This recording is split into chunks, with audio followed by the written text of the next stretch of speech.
Assalamualaikum warahmatullahi wabarakatuh. Kami semua dari kelompok 6 PAI Offering E31. Monggo bisa share screen.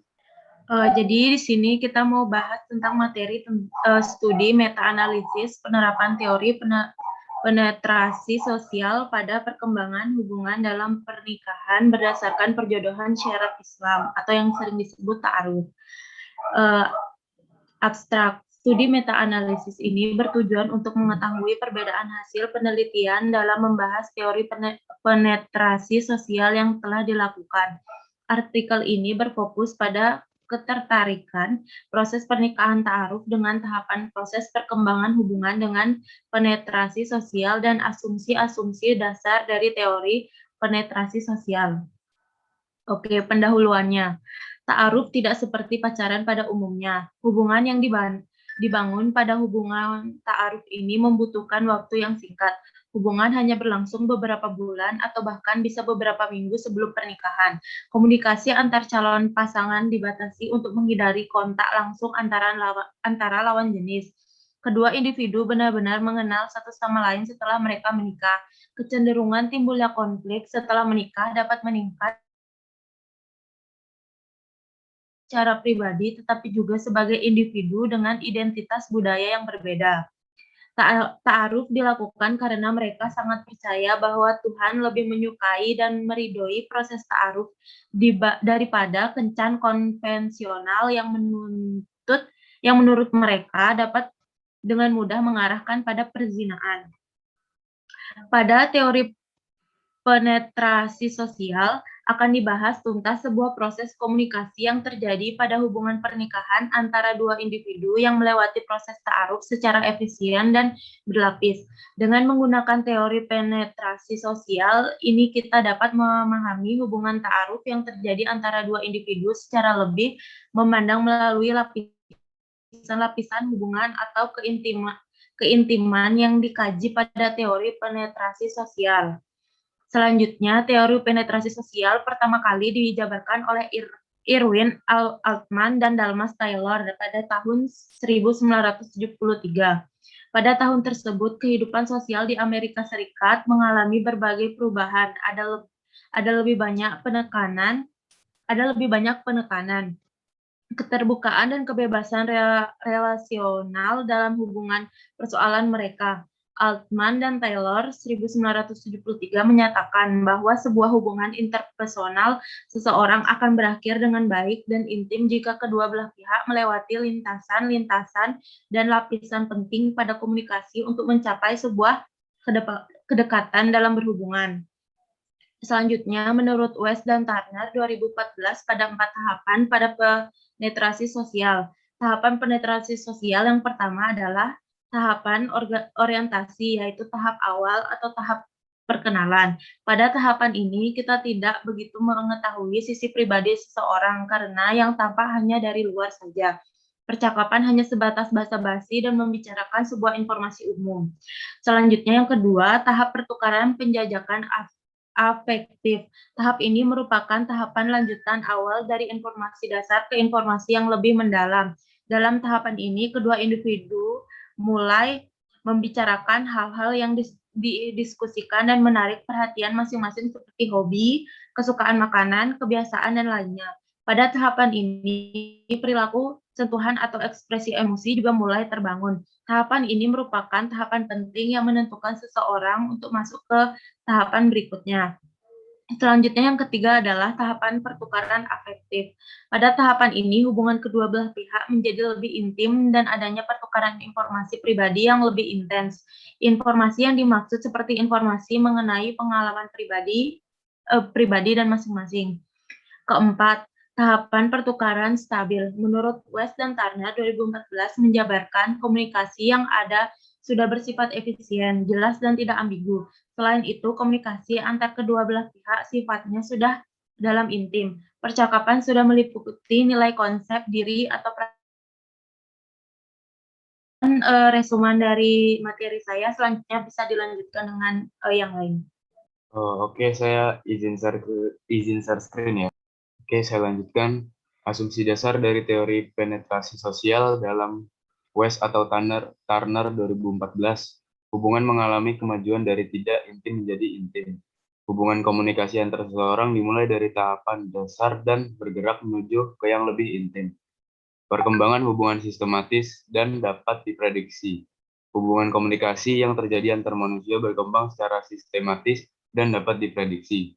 Memang proses komunikasi bersifat dinamis dan terus berubah, namun hubungan yang dinamis akan tetap mengikuti standar dan pola perkembangan yang dapat diterima. Perkembangan hubungan mencakup depenetrasi atau penarikan diri, dan disolusi. Sebuah hubungan dapat menjadi kacau atau istilahnya menarik diri atau depenetrasi. Dan hal ini dapat menyebabkan terjadinya disolusi hubungan. Altman dan Taylor menyatakan kemiripan proses ini dengan sebuah film yang diputar mundur. Self-disclosure atau pengungkapan diri adalah inti dari perkembangan hubungan. Self-disclosure adalah suatu proses pembukaan informasi diri kepada orang lain dengan tujuan tertentu. Menurut Altman dan Taylor, hubungan dapat bergerak dari titik tidak intim ke titik yang intim karena adanya keterbukaan diri.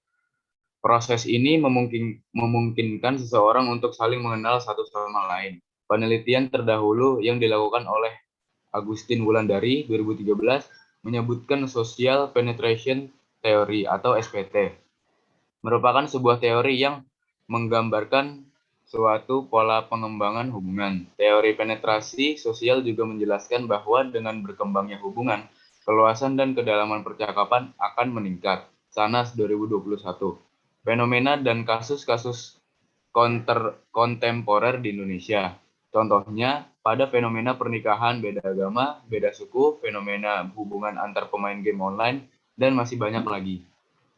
Metode penelitian. Menurut Siddiqui dan Glass 1981, meta-analisis merupakan analisis kuantitatif dan menggunakan sejumlah data yang cukup banyak serta menerapkan mode statistik dengan mempraktekannya dalam mengorganisasikan sejumlah informasi yang berasal dari sampel besar yang fungsinya untuk melengkapi maksud-maksud lainnya. Meta-analisis tampil mengatasi persoalan penelitian dalam bidang-bidang ilmu sosial, termasuk pada ilmu komunikasi. Penulisan ini disusun menggunakan teori penetrasi sosial yang dikemukakan oleh Altman dan Taylor sebagai kerangka teori untuk memahami hubungan pernikahan yang didasari dari hubungan perjodohan atau sering disebut juga ta'aruf. Teori penetrasi sosial didasarkan pada asumsi bahwa ketika individu-individu dalam hubungan mengungkapkan diri satu sama lain, maka tahapan-tahapan hubungan akan berkembang juga sejalan waktu dan intensitas komunikasi. Bawang merah sebagai metafora untuk menggambarkan perkembangan hubungan dalam hubungan interpersonal.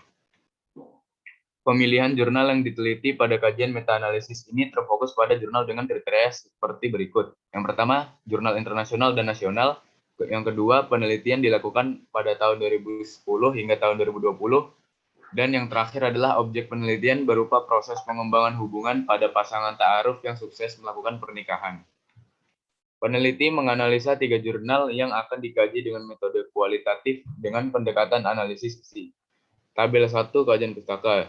Judul dan penelitinya Communication in Intercultural Marriage the Application of Social Penetration Theory Among Couples Preceded by Ta'aruf oleh Sinta Gallo dan Irwa R. Zakarsi 2014.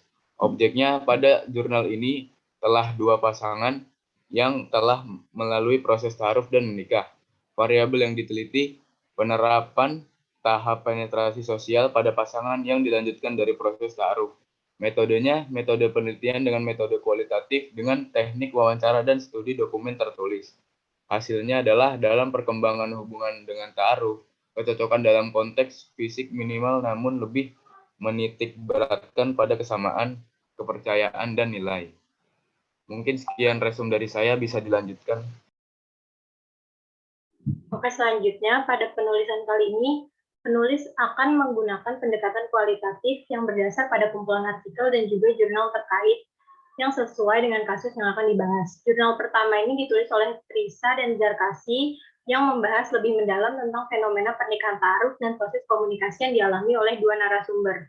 Lalu jurnal kedua ini ditulis oleh Kinanti dan Sakinah dan bertujuan untuk mengetahui peran pengungkapan diri terhadap kepuasan pernikahan pada individu yang menikah melalui proses ta'aruf. Lalu jurnal ketiga ditulis oleh Ridwan Syah. Penelitian pada jurnal ini meneliti 5 pasangan yang telah menikah yang diawali dengan proses ta'aruf. Lalu hasil dan pembahasannya. Yang pertama, tabel analisis. Dalam agama Islam, percintaan antara lawan jenis hanya difasilitasi dalam pernikahan.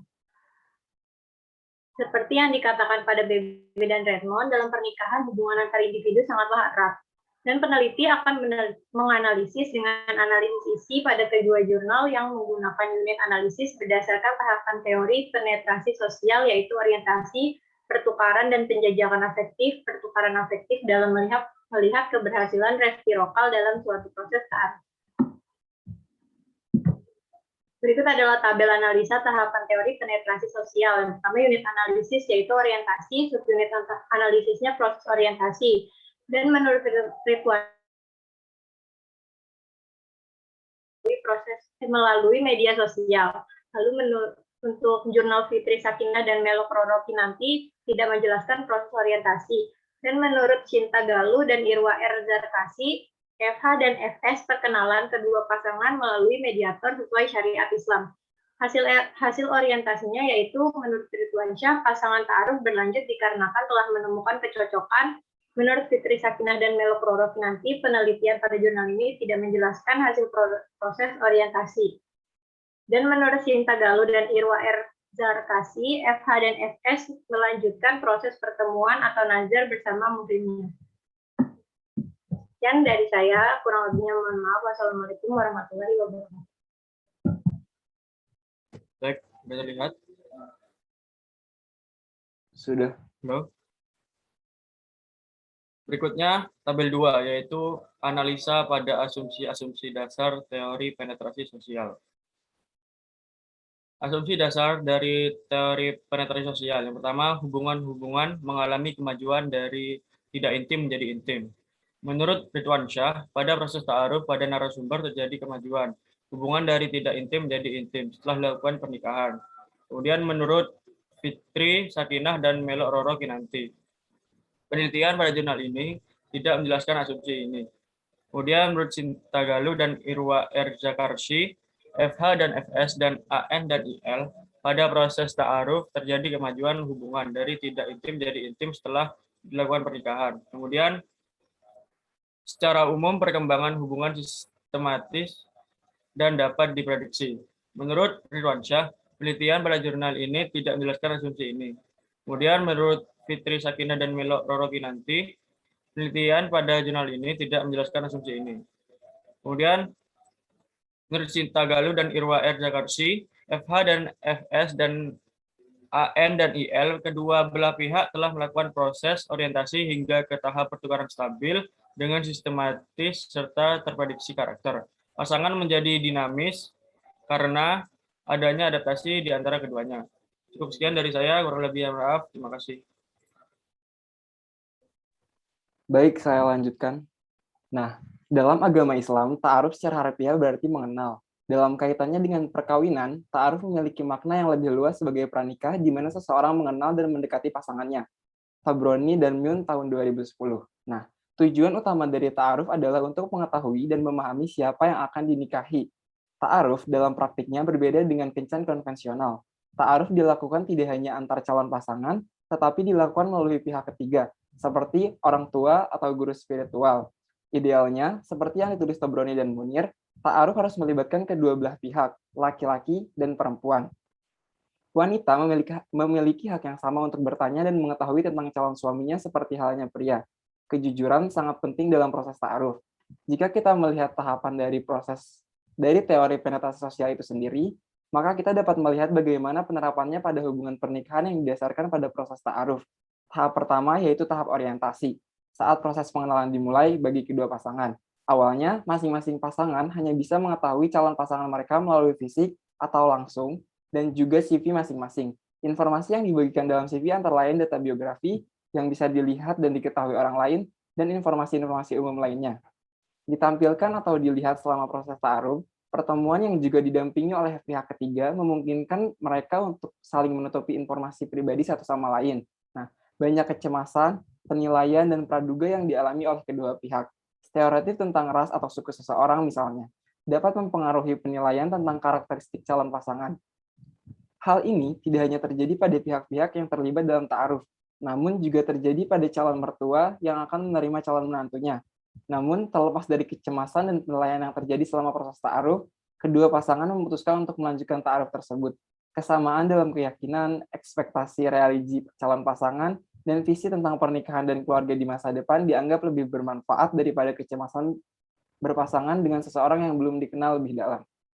Sekian dari saya. Boleh langsung dilanjut diskusi aja. Aku deh, Aku mau nanya deh. Oh, ya udah, Hani dulu aja. Buat Nobel ya, tadi kan Nobel kan ada bahas tentang self disclosure. Nah, ini tuh apa sih self disclosure tuh? Oke, self disclosure itu kayak gimana ya?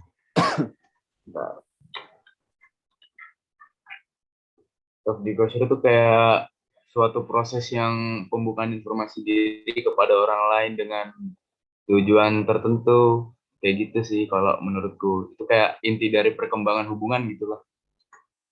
Itu yang setauku sih kayak gitu. Oke. Mungkin lebih ke pengungkapan diri kali ya, kan di proses ta'aruf tuh kayak dua orang yang gak saling kenal dan akan dipersatukan ya. Jadi mungkin mereka berdua harus sama-sama terbuka. Mungkin itu yang dimaksud yang pertanyaan Hani tadi. Iya, mungkin. Penjelasannya. Kayak aku mau tanya nih, ini kan kita lagi bahas ta'aruf nih ya. Menurut kalian, apa sih kekurangan sama kelebihan ta'aruf? Kalau menurutku banyak kelebihannya sama banyak kekurangannya juga ya. Kalau kelebihannya tuh salah satu contohnya tuh ya pastinya kita terhindar dari dosa zina ya. Karena ta'aruf kan pastinya nggak lewatin masa pacaran, berdua-berduaan. Terus kayak ya yang lagi tren-tren sekarang gitu udah kayak uhuan gitu, pastinya enggak kan.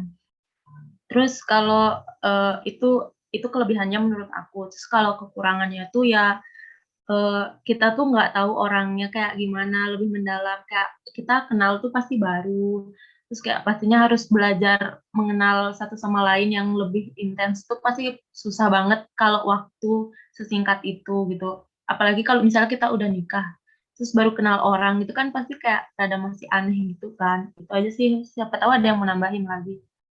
Mau nambahin kelebihannya deh. Kelebihannya tuh menghindarkan diri dari dosa dan fitnah. Itu juga sama tujuannya tuh pasti jelas. Tujuan ta'aruf pasti jelas juga. Sama menunjukkan kesiapan mental.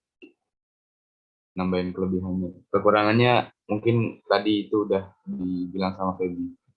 Oke, makasih ya. Ada lagi atau udah? Maksudnya bahas yang lain. Aku mau nanya ya, gimana sih cara kalian menjaga ifah atau kayak kesucian diri kalian tuh lo biar nggak pacaran gitu, kayak menurut kalian aja sih. Aku mau jawab ya. Kalau menurutku, gimana caranya biar nggak pacaran tuh pertama kan harusnya bisa mengontrol nafsu gitu kan. Caranya mengontrol nafsu itu kan dengan cara kayak meningkatkan iman kita kepada Tuhan, gitu kayak rajin ibadah atau rajin berbuat baik lah pokoknya. Jangan ikuti hawa nafsu untuk berpacaran gitu. Apalagi sering lihat sekarang TikTok gitu kan ya. Itu kan banyak mudaratnya gitu bagi kita. Sehingga itu aja sih dari saya. Oke, mungkin ada yang mau nambahin? Aku mau nambahin satu aja. Sama berani mengatakan tidak gitu. Kalau misal ada yang ngajak pacaran cewek gitu, ya kita harus berani mengatakan tidak gitu. Oh, oke, makasih. Oke, mungkin sekian dari diskusi kelompok 6 PAI Offering E31. Mohon maaf jika ada salah kata. Wassalamualaikum warahmatullahi wabarakatuh. Waalaikumsalam Waalaikumsalam warahmatullahi warahmatullahi wabarakatuh. wabarakatuh.